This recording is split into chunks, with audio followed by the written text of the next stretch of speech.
Hello dear students. तो इस video में आज हम पढ़ने वाले हैं 8th क्लास के क्वेश्चन आंसर करेंगे। थर्ड लेसन है आपका द ग्लिम्पस ऑफ द पास्ट, जिसको हमने पहले पढ़ लिया है और अब हम इसके जो क्वेश्चन आंसर है वो करेंगे। तो उम्मीद है आपको लेसन ज़रूर समझ में आया होगा और उसके बाद जो अब इसके क्वेश्चन आंसर है वो हम जब बहुत ही आसानी से कर लेंगे। मुझे आप सब एक बात बताओ, आपको ये लेसन पढ़ा हुआ समझ में आ जाता है? क्या मैं आपको मीनिंग भी अलग से करूं? जैसे कि हमें स्कूल में वगैरह करवाते थे, पहले लेसन पढ़ा देते थे और उसके बाद जो उसके जो मुश्किल शब्द थे वो लिखवाया करते थे। अगर आप चाहते हो कि मैं भी आपको वैसे ही लिखूं तो आप ज़रूर कमेंट करना, मैं आपको वैसे ही करवा दिया करूँगा। तो चलिए अब हम इसके क्वेश्चन आंसर शुरू करते हैं। फर्स्ट आपका क्वेश्चन है, लुक एट पिक्चर फर्स्ट। इस लेसन में जो हमारी पिक्चर फर्स्ट थी उसको देखो and recall the opening lines of the original song in Hindi. और इस सॉन्ग की जो ओरिजिनल लाइन है वो हिंदी में आपको गानी है या आपको बतानी है क्या थी। हु इज़ द सिंगर, उसके सिंगर कौन है या गायक कौन है। Who else do you see in this picture, और आप इस पिक्चर में और क्या क्या और कौन कौन है। तो चलिए हम एक बार चलते हैं, हम पिक्चर देखते हैं। फर्स्ट कौन सी थी?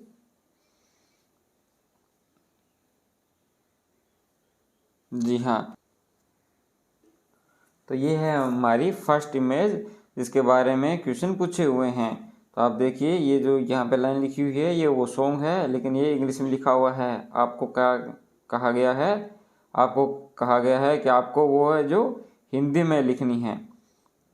तो ये गाना मैंने आपको बताया था, किसने गाया था? ये पिक्चर है लता मंगेशकर की। और आप इस पिक्चर में इनके अलावा जो ये तीन हैं आपको ये बताना है कि ये कौन कौन है। तो चलिए अब हम इसके क्वेश्चन पर चलते हैं और वहाँ इसका आंसर भी लिख लेते हैं। तो आप क्या लिखोगे कि जो हिंदी लाइन्स है वो सॉन्ग की क्या है? ए मेरे वतन के लोगों ज़रा आँख में भर लो पानी, जो शहीद हुए हैं उनकी ज़रा याद करो कुर्बानी।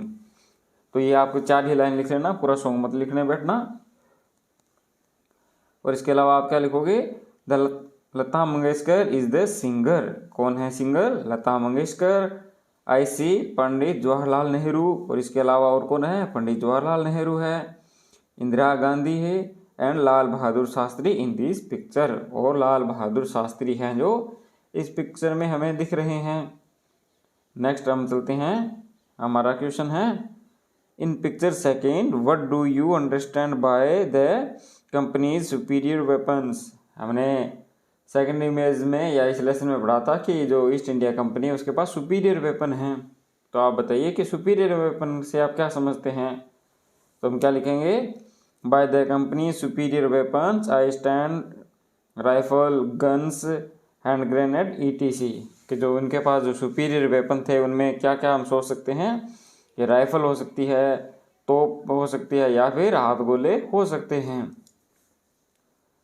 नेक्स्ट हमारा थर्ड है, who is an artisan, why do you think the artisan suffered. कि जो शिल्पी है वो कौन होता है और आप क्या सोचते हैं कि शिल्पकारों के जो काम है वो नष्ट क्यों हो गए थे या उनको कष्ट क्यों भोगना पड़ा था।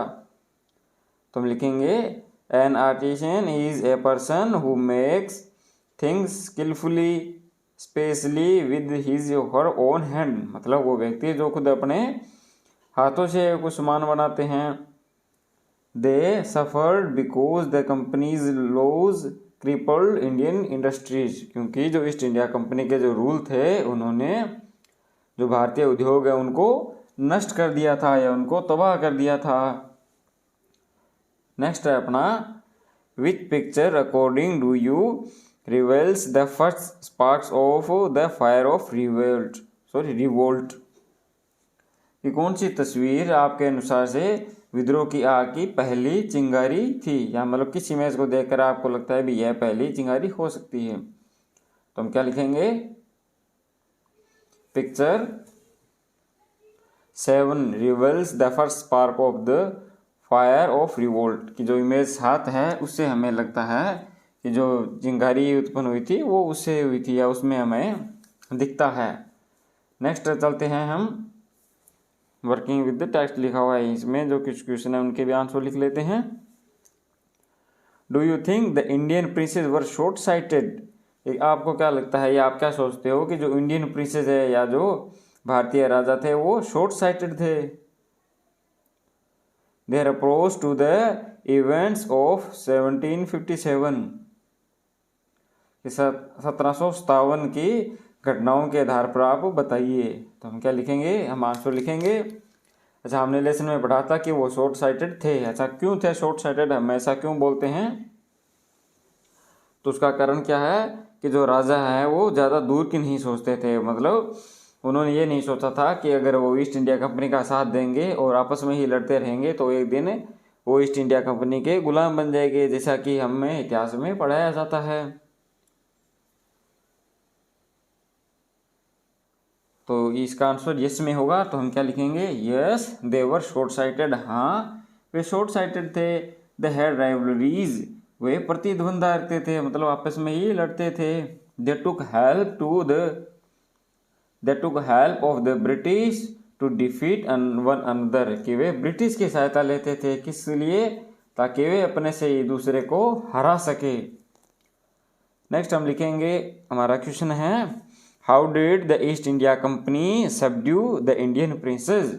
ईस्ट इंडिया कंपनी ने भारतीय राजाओं को अधीन कैसे किया? तो उसका आंसर हम क्या लिखेंगे, the rivalries of the Indian princes help the East India company to subdue them easily one by one, कि भारतीय राजाओं की प्रतिद्वंदिता यानी आपस में लड़ने की वजह से ईस्ट इंडिया कंपनी ने उनको सहायता दी, उनको अधीन करने में। Quote the words used by Ram Mohan Roy to say that every religion teaches the same principle, कि उन शब्दों को लिखिए या उन शब्दों का उल्लेख कीजिए जिनसे पता चलता है कि राजा राम मोहन राय ने कि धर्म एक ही जैसे सिद्धांत को शिक्षा देता है, ये कहा हो।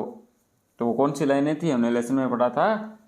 तो वो लाइन होगी, the words of Raja Ram Mohan Rai या Ram Mohan Roy spoken to his wife were, कि जो राजा राम मोहन राय ने अपने पत्नी को जो शब्द कहे थे वो हम यहाँ लिखेंगे, क्या थे वो? Cows are of different colors, but the color of their milk is the same. Different teachers have different opinions, but the essence of every religion is the same. कि गाय अलग अलग रंग की होती है लेकिन उनका जो दूध का रंग है वो एक जैसा ही होता है। इसका मतलब कि जो सभी धर्मों या सभी धर्म अलग अलग हो सकते हैं लेकिन उनका जो शिक्षा है या उनका जो मतलब है वो एक ही है। नेक्स्ट हमारा क्वेश्चन है, in what ways did the British officers exploit Indians? तो हम इसका आंसर लिखेंगे, the British rulers passed a resolution under which an Indian could be sent to jail without trial in a court. तो क्या था कि एक तो उन्होंने जो एक नियम पास किया था जिसके तहत क्या था कि एक भारतीय को जेल भेजा जा सकता है बिना कोर्ट में पेश किए।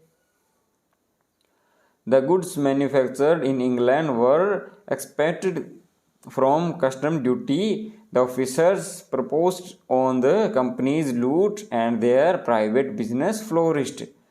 नेक्स्ट हम लिखेंगे इसमें क्वेश्चन नंबर अपना 5 है, नेम दीज पीपल्स, का उन लोगों के नाम बताने हैं, कौन कौन के। फर्स्ट है the ruler who fort Pichad battles against the British and dead fighting, ये शासक जो अंग्रेजों के विरुद्ध एकजुट होकर लड़ा और मतलब लड़ते लड़ते ही मर गया। तो क्या नाम था उसका? टीपू सुल्तान ओ मैसूर, मैसूर का टीपू सुल्तान। नेक्स्ट है the person who wanted to reform the society, व्यक्ति जो समाज को सुधारना चाहता था, क्या नाम था? राजा राम मोहन रॉय ऑफ बंगाल।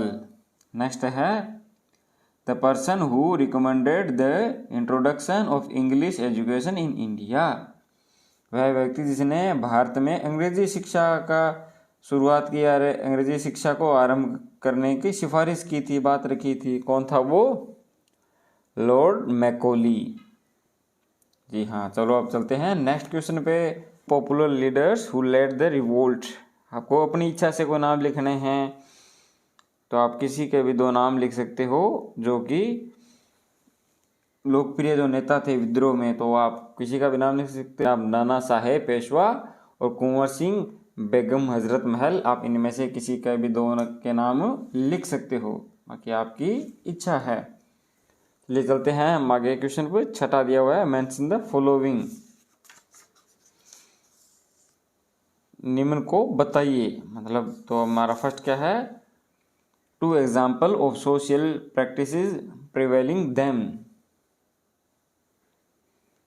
उस समय प्रचलित 2 सामाजिक रीति रिवाजों के 2 नाम आपको, या 2 ऐसे रीति रिवाज थे जिनके पहले बहुत ज़्यादा चर्चा हुआ करती थी या बहुत ज़्यादा प्रचलित थे। तो आप लिख सकते हो अनटचेबिलिटी एंड चाइल्ड मैरिज। तो ये दोनों भी बहुत ज़्यादा प्रचलित थी और इस लेसन में उनके नाम भी आए हैं।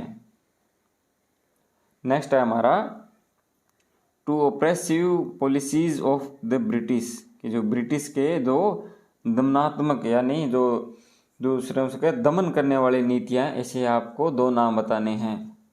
तो इसमें आप 2 लिख देना, द